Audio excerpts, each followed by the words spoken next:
লালমনিরহাটের হাতীবান্ধা উপজেলা জাতীয় ইমাম পরিষদের সভাপতি মাওলানা আব্দুল কাদের সিদ্দিকী ও উপজেলা যুবদলের সাবেক সাধারণ সম্পাদক সাবেক উপজেলা ভাইস চেয়ারম্যান শামসুজ্জামান সেলিমের বিরুদ্ধে টাকা আত্মসাৎ ও চেক জালিয়াতির অভিযোগে মামলা হয়েছে।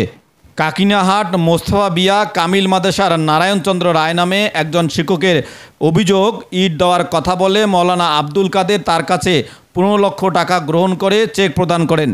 একই মাদ্রাসার অধ্যক্ষ শাহেদা রহমানও ইট বাবদ 24 লাখ টাকা দিয়েছে।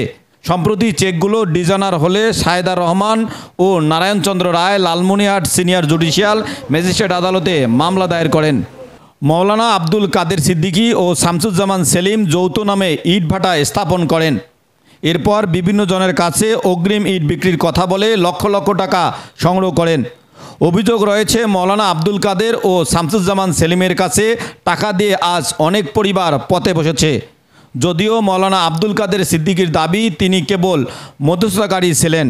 ঘটনা হলো, ওই আমার মাদ্রাসার কেমিস্ট্রির শিক্ষক আমাদের নারায়ণ দাদা ভাইস চেয়ারম্যানের সঙ্গে ওই ইটের ভাটায় একটা লেনদেন ছিল। এইখানে গ্রান্টার হিসেবে আমার একটা চেক দেওয়া লাগছিল পরিস্থিতির কারণে। তো ওই সময় মতো ভাইস চেয়ারম্যান তাকে টাকা পরিশোধ করতে পারে নাই। ওই ভদ্রলোক বিক্ষুব্ধ হয়ে ওই যে আমার একটা গ্রান্টারের চেক দেওয়া ছিল 15 লক্ষ টাকার, আমার নামেও একটা মামলা করছে, ভাইস চেয়ারম্যানের যেটা দেওয়া ছিল তার নামেও মামলা করছে।